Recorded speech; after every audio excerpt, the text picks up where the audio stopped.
Negative 2 million. You're upside down. You're bankrupt. What was your first asset? It was so humiliating to be kicked out of my own house. If you are not lucky, you don't have any money coming in. Our country has $33 trillion of debt because nobody follows this rule. I was like, shit. It's so simple, but it gets so profound. What's the best type of asset to buy first? Now, I'll tell you guys a secret.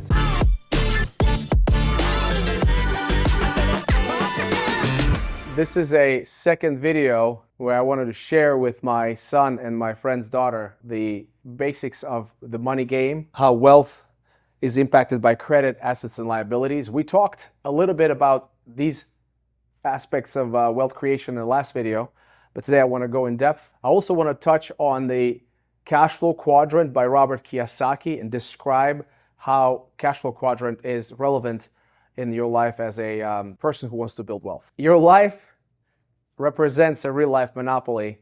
Whether you want it or not, you're playing it. Most people live paycheck to paycheck, pay for utilities, pay rent, and go on vacations and sometimes end up in jail, but they never buy cash flowing assets. And my goal today with you guys is to educate you that in order for you to build wealth, you need to own cash flowing assets, especially in today's economy where AI is going to outsource or basically remove all the jobs. The only way for you to maintain wealth is to own assets that generate cash flow and serve the community. I want you guys to think of money as a tool, not as just a means for you to buy things and clothes and vacations. Use it as a tool for freedom. And every financial decision can make you move forward or backwards. So one of the things that people do is they chase money. They think money is, they pray to the god of money. Actually, in Chinese culture, there is a god of money and they pray to it so they get more money. But the reality is that the money is a byproduct of value you create in the marketplace. And the more people you serve, the more valuable you become as a player, as an individual. And so your goal is to become the most valuable player, MVP, not chase a whole bunch of money. Because no matter how much money you have, you might lose the money. Whether you spend it, whether it's somebody steals it from you or robs you. But if you have the assets, if you have knowledge, experience, and ability to serve others, you'll always be able to generate income. So your number one goal is to build the life of freedom. Life of freedom from having to clock in and clock out, flip burgers, and work for somebody else. And so I want you to understand the key words as it pertains to wealth. Number one, credit. You guys know what credit is, right? We talked about it last time. Credit is how lenders view you. There's 3 scores, FICO, they're called FICO scores, Equifax, TransUnion, and Experian. And most lenders will use middle of the 3. Some lenders will specifically use TransUnion or Equifax, but the score is anywhere from 850 on a high end down to 350 to 400 on a low end. You want your score to be 700 plus. 720 plus is A plus credit score. Assets. What are assets? Assets are things that will put money in your pocket, whether it's property that you rent, whether it's stocks, whether it's Bitcoin or some cryptocurrency. Assets is something you hold and they represent the wealth that you have. And then there's liabilities. Liabilities is debts you have, the money you owe to people. Now, these liabilities, assets minus liabilities equals your wealth. So I'll give you guys a test question. Jasmina, if you have $10 million in assets and have $12 million liabilities, what is your wealth? 2,000? No. $10 million, liabilities $12 million. What is your net worth? Oh, 2 million. No. Negative 2 million. Negative 2 million. You're upside down. You're bankrupt. Okay? And many people have a lot of assets, but they're over leveraged. And so sometimes being rich does not mean you're wealthy. You're actually negative wealth. The key is to have more in assets than liabilities. So if you have $10 million in assets and $5 million in liabilities, what is your wealth now, net worth? 5 million. That's what you want. You always want your assets to be greater than your liabilities. And your liabilities are precipitated by the credit you have. Now, I'll tell you guys a secret. You got to protect your credit like your life depends on it. Because if your credit is really good, people will give you money. You take the money and then you use it to buy assets, And as long as you buy assets at a discount, and that's what we do in real estate right here, we buy assets for 50 cents on a dollar, borrow money against it, stabilize them, they're worth more, and that's how we build wealth in real estate. Now, credit is nothing but trust other people have in your ability to pay your bills. So you want to pay your credit cards on time, car payments on time, mortgage payments on time. They're all reported to your credit bureaus. If you don't pay utilities and they go into collections, and then the collections report you, your credit will be impacted as well. So you always want to protect your credit like your life depends on it. And every single lender in the United States of America, a credit system, I'm not sure if it exists in Europe. I don't know, it wasn't, there was no credit system in Russia. Maybe there is right now. But in the United States of America, as long as you have a social security number and you're 16 years old or 18 years old, I think, you're gonna get bombarded by these letters. Hey, please take my credit. Have you gotten those, by the way? No. No? Okay, good. You should get one credit card and use it, but pay it off every year to build your credit up. You need about 3 trade lines to, like, car payment or a credit card, but don't ever carry balances. The credit matters because at the end of the day, your ability to borrow money allows you at the table of real life monopoly. Because unless you win a lottery with millions of dollars, unless you inherit money from your grandparents and parents, if you are not lucky, you don't have any money coming in, you got to freaking go earn the money and then borrow the money from either private lenders, institutions, banks, and to the extent that you understand how to structure transactions and how to acquire assets, you can build wealth using your credit. And that's what we teach at Value Add Network. So buying a home or investment property can be done with the credit. United States of America offers a first home buyer program with 3% down.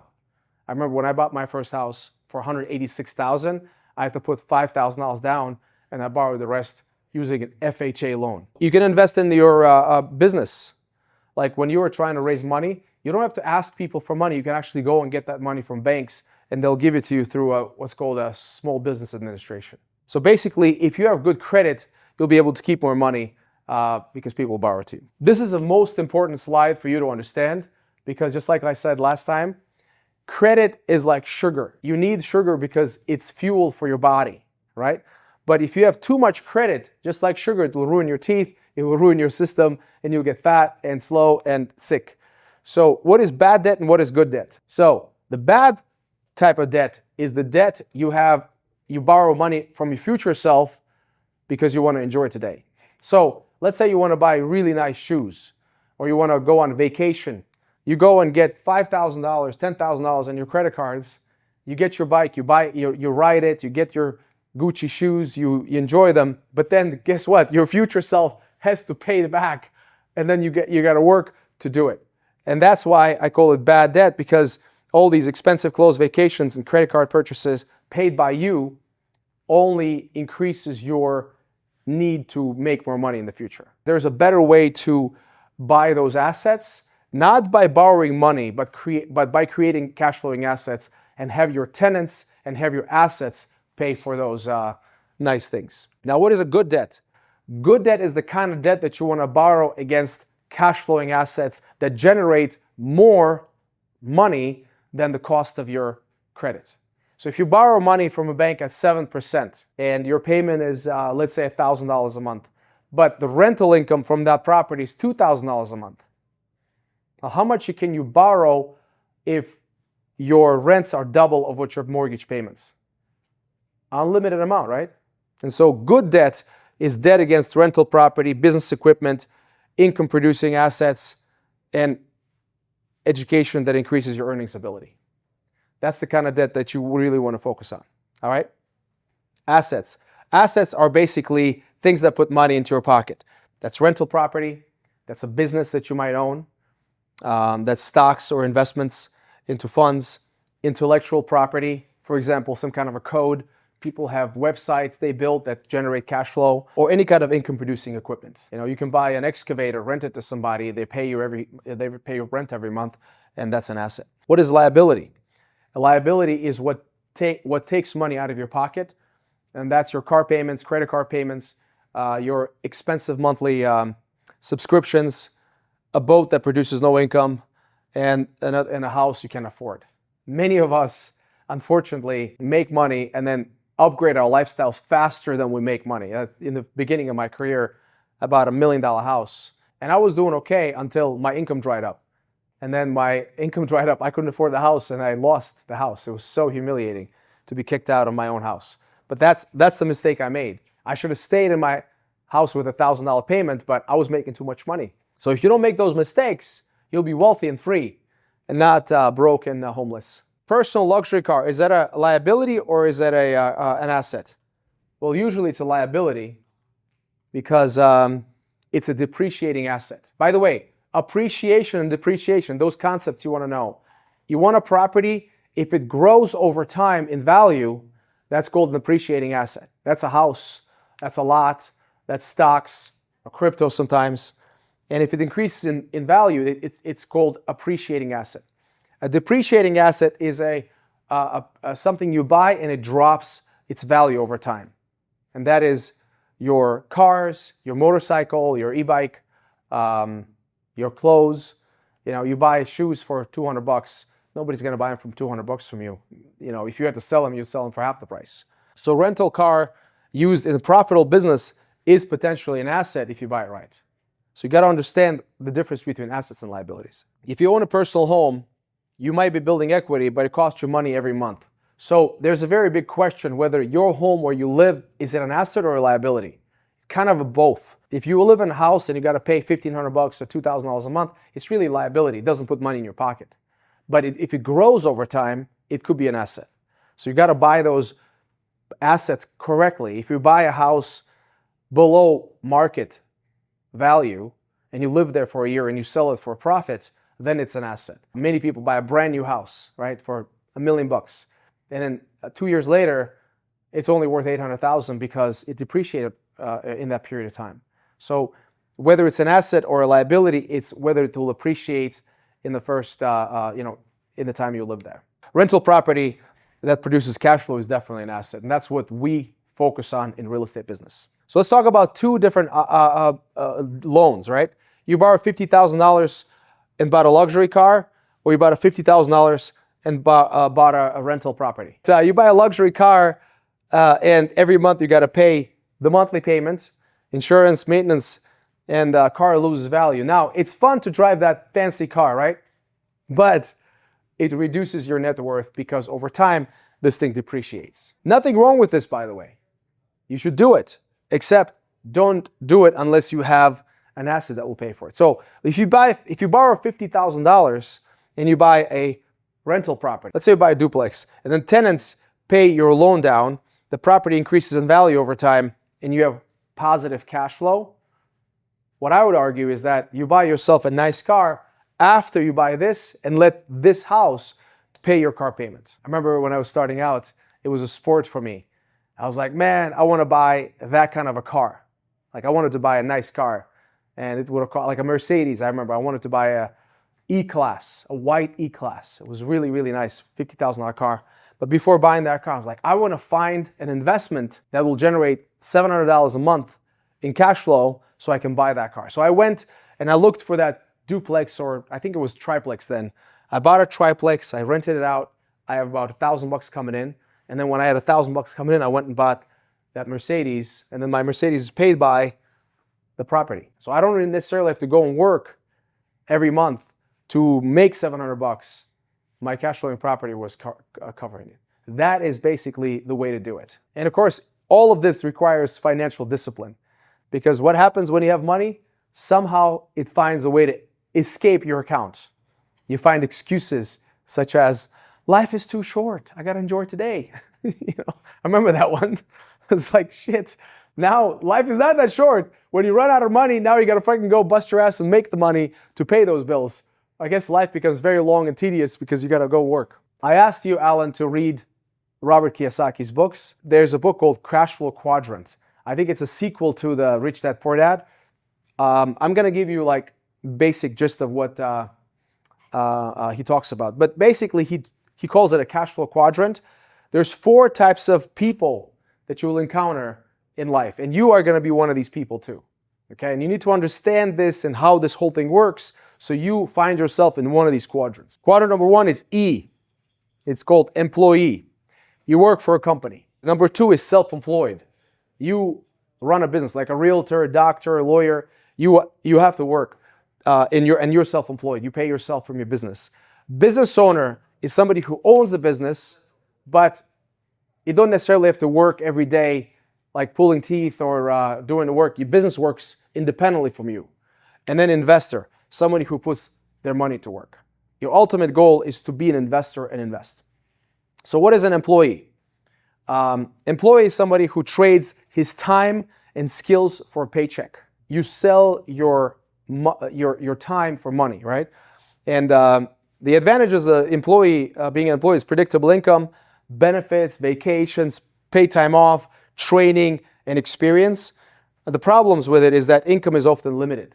Every month you get paid a set amount of salary, and you got to adjust yourself to live on $3,000 to $5,000 a month. If you live lavishly, then basically you don't have enough money left at the end of the month, or you will not have enough. You'll run out of money, and you still have a month to go. Less control over time because you're subject to somebody else's whims, which is your boss, and then employment can disappear. Especially today, in the AI realm, a lot of these jobs are disappearing because AI can take over your job. So being an employee in today's day and age is very, very scary. I would be scared to go get a job, degree and get a job, because what if a new AI comes in and replaces you? The entire educational system of United States of America prepares you to be a really well-paid E, a middle manager at a company like 3M and Boston Scientific or Kraus Anderson. I remember when I went to college, my goal, my dream was to get a job that pays me $60,000 to $80,000 a year. And I didn't get that job, so it sucked. The self-employed person works for themselves. Like your brother is self-employed. He's got his own business. The problem with self-employment is that you stop working, the money stops coming. But it's a second level after E. And self-employment, doctors, realtors, consultants, contractors, small business operators, management company owners are all self-employed. You stop working, income stop coming in. Nothing wrong with it. Some people install glass, that's self-employed. If you have 5 crews running around and they're doing business, then you become business owner. You may own the job, but the job may also own you. As a self-employed person, you are captive to your business. You can't really exit the business. So your whole goal is to convert your self-employment into a self-sustaining business that runs itself. And there's actually classes and books on that subject matter.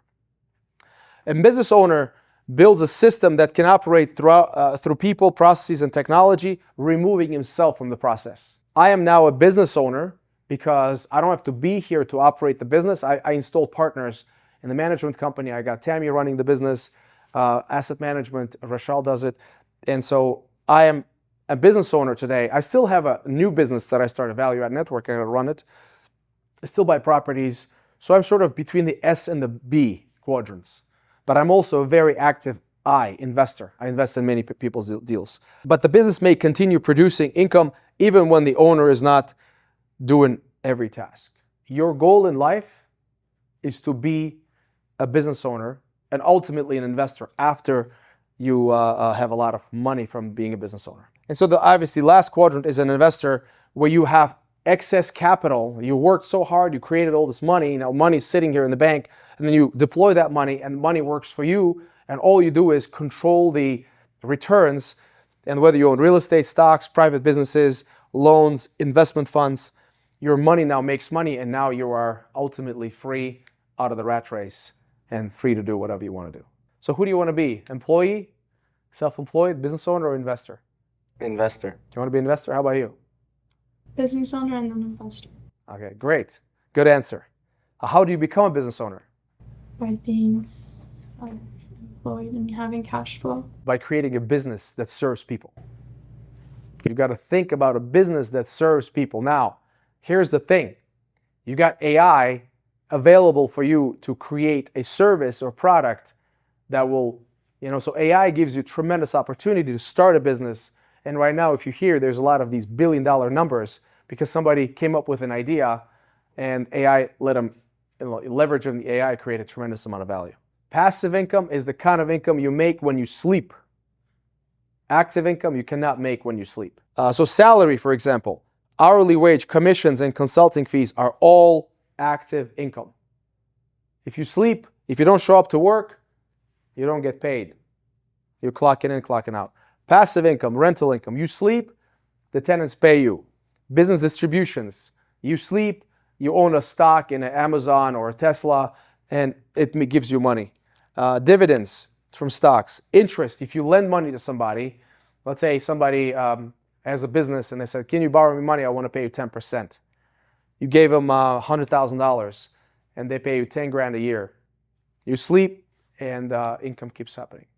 The difference between passive or investment income and active income is that you have to exert energy and time on this side, and here you don't have to. And that's ultimately the financial freedom comes from passive income. But in order for you to bring passive income, you got to save enough capital reserves or money for you to be able to then, or buy enough assets that generate cash flow. You don't have to actually quit your job to start a business.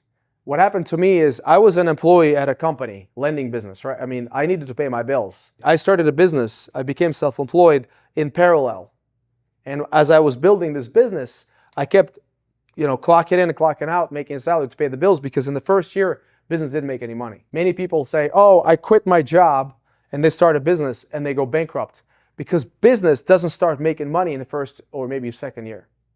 Only 2 years in the business, I started making enough money to basically cover my expenses. And then once you become self-employed, then you install a CEO or a manager, and then they turn it into a business. But in order for you to get from E to S, you want to build strong credit so you can borrow money and you have resources to run the business, save and invest, purchase assets, build businesses and investment income. You gradually move towards B and then I quadrant eventually. But here's what happens. Most people don't understand what's going on. They never had this class. They never had this lesson. So they earn money, they spend it, they borrow against their future self to go on a vacation, to buy nice clothes, to appear rich. They pay the bills and they repeat, and they never even contemplate buying cash flowing assets because they never have enough. And why don't they have enough? Because they want to be rich too quick. They want to appear wealthy. I know you know who I'm talking about. There's a lot of people like that. I was flipping houses and I'm living this life of feast and famine. I'm always scared that I'm going to run out of money because I came from a Great Depression, right? And then I was in the Great Recession, and I was making, I don't know, $300,000-$400,000 a year, and I was driving a Prius with a salvage title that I bought for $10,000 because I didn't want to lose everything again. But here's what the wealth building cycle looks like. Earn, save, buy assets that create cash flow, and then you can reinvest. By the way, you can live off this cash flow too. And remember, 40-40-20 rule. 40-40-20 rule is actually a rule I picked up from Grant Cardone, Uncle G. What does that mean? 40%. So 100 represents your income. $100, $1,000, $10,000 a month. 40% pay taxes right away. I'm guilty of not having followed that rule. Now I follow that rule very, very well. I told my people, let's make sure we pay those taxes, man, so I don't stress about it. 40% goes to taxes. 40% goes to investments. And then you live on 20%.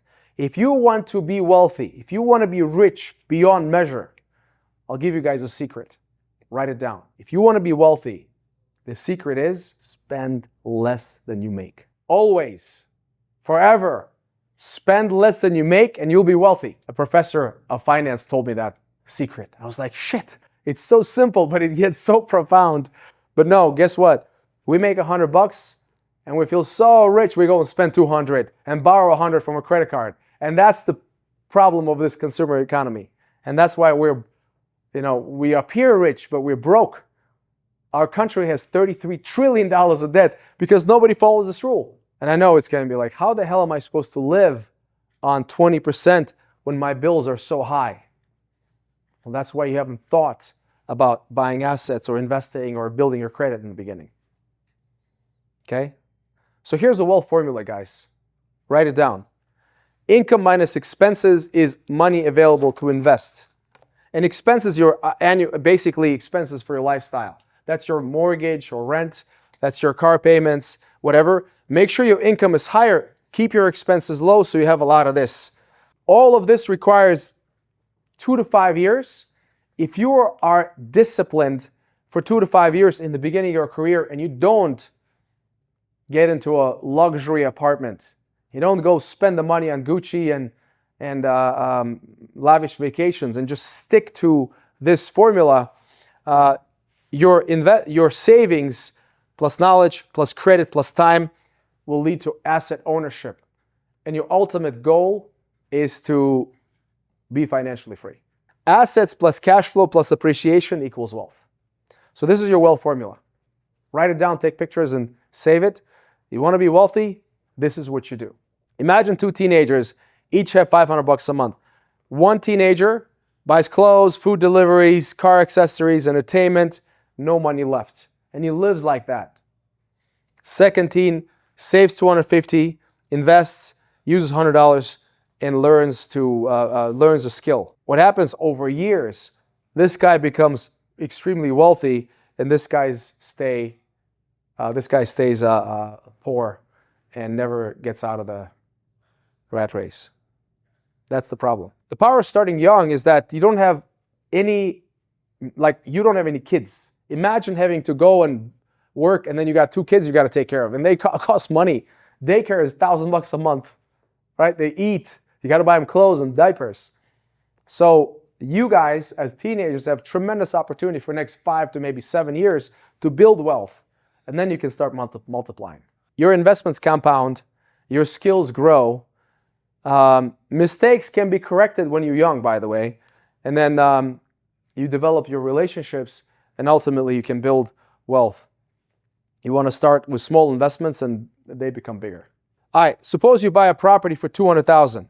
You invest $40,000 and lender provides you with $160,000.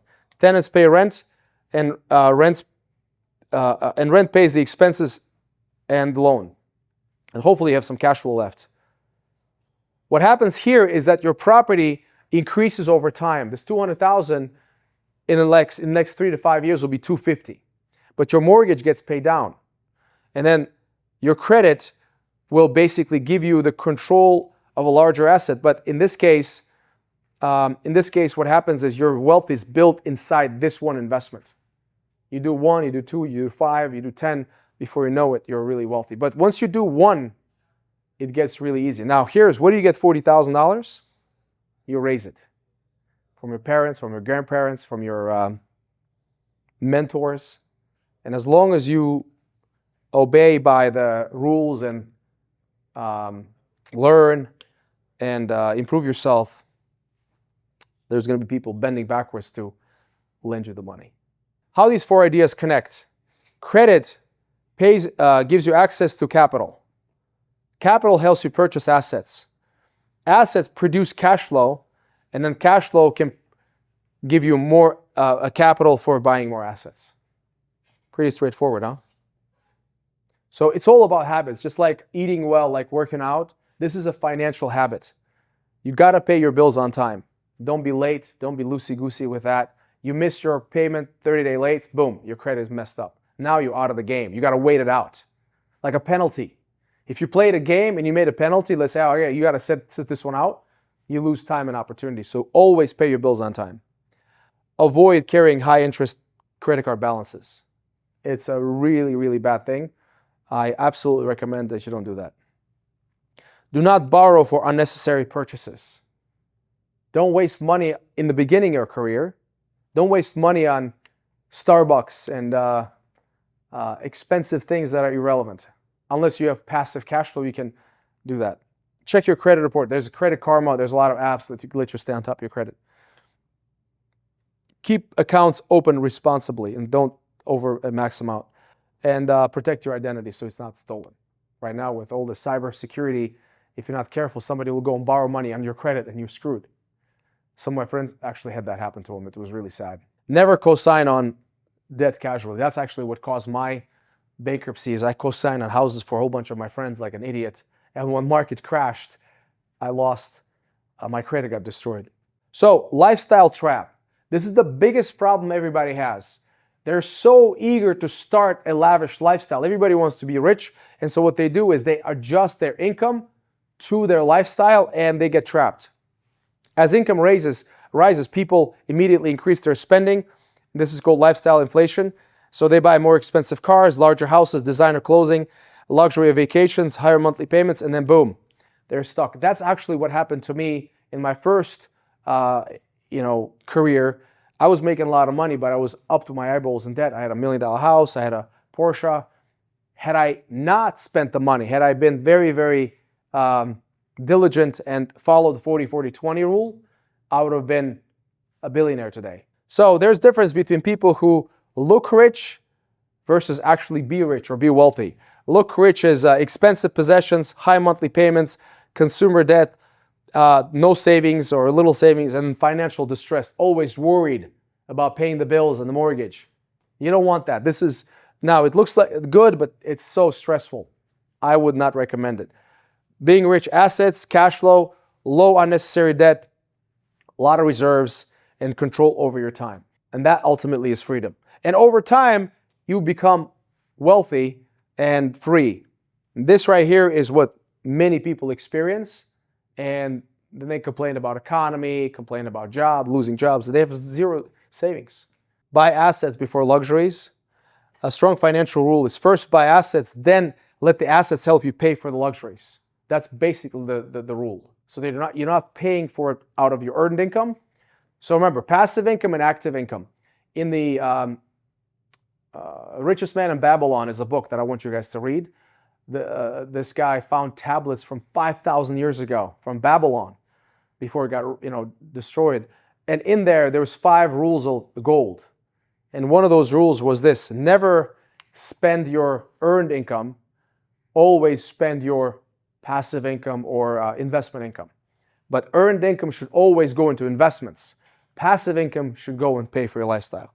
So do not use your future to pay for today's appearance. What kind of assets can you build today? Number 1, financial knowledge. What you're doing right now is great. Read books on the subject matter. I would say read everything of Robert Kiyosaki's. Valuable skills. You got to acquire valuable skills. When you learn how to lease, when you learn how to sell houses, that's a valuable skill. Learn how to manage properties, valuable skill. And build strong relationships with people of value. Right? Because those people will invest with you, invest in you.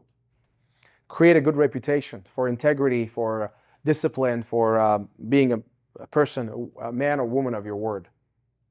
Okay? And then savings and investments. You want to always save and invest. So your first and most important asset is yourself, by the way.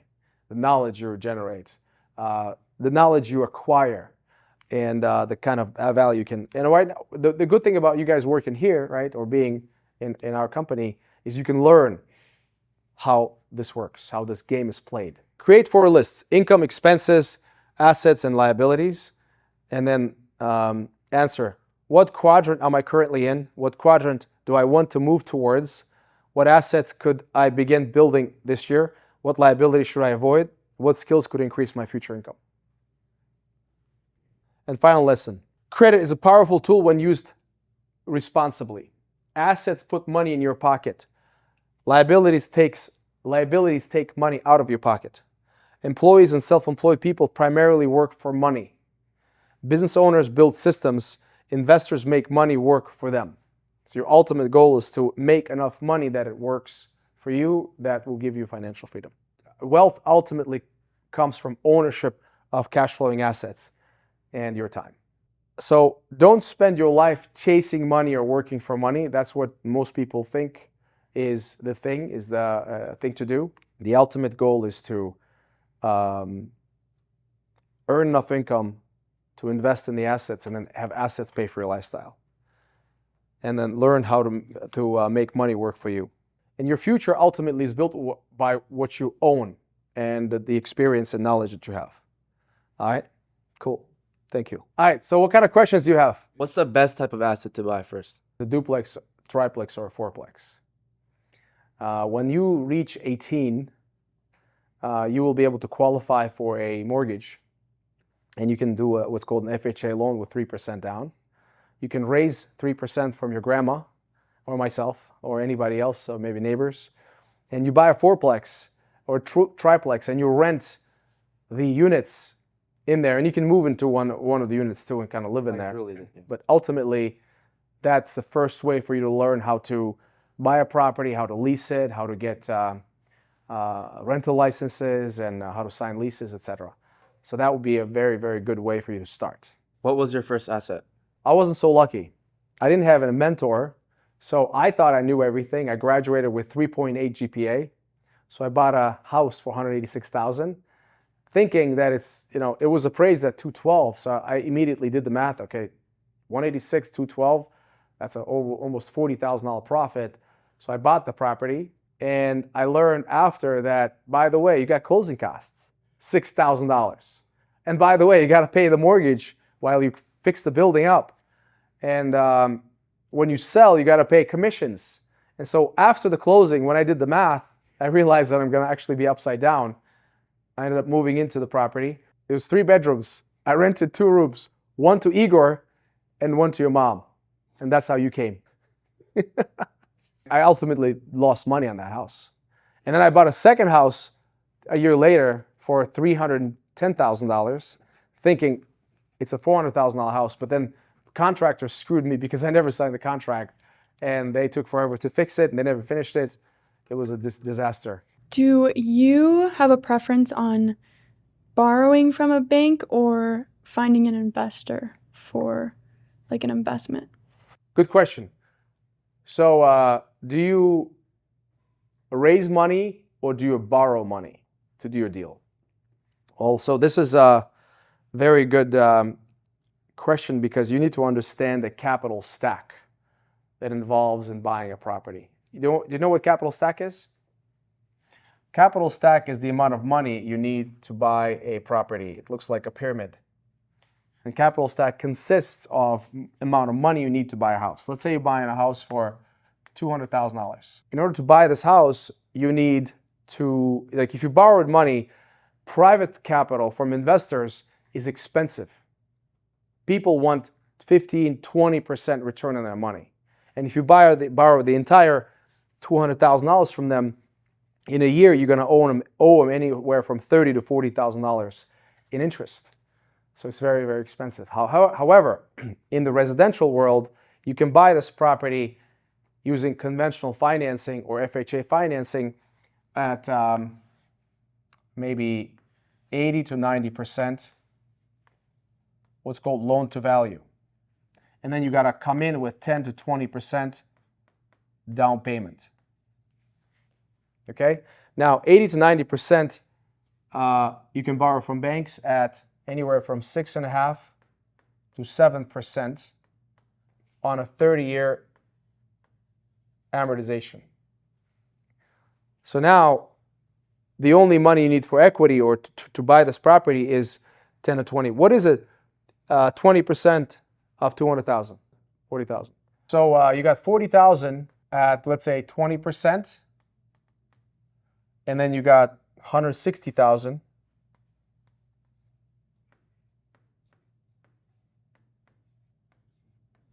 at, let's say, 7%. So your weighted average cost of capital is significantly lower. And so the answer is always try to get as much money from the banks as possible, because then your expensive money is going to be lower amount for what you need. That's why it's so important to have good credit, because the banks will never talk to you if your credit is below 680 or 640. The answer is that you always want to borrow money from banks first, and then whatever the bank doesn't give you, get it from your investors.